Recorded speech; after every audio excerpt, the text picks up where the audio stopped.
الشيطان الرجيم بسم الله الرحمن الرحيم naafilek tey gi téereb Sëriñ Suhaybu guddi juróom ñaareel ga ku ca julli juróom benni rakka bu ci ne fatiha ak qul yaa ayyuhal kaafiruun ak qul huwallaahu ahad lu ci ne juróom ñaari yoon laaya june des na ko ca bindal aw yiw dana mel ni itam ko saraxe junniy diinaar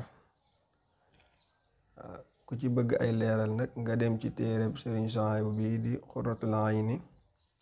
ci paas 143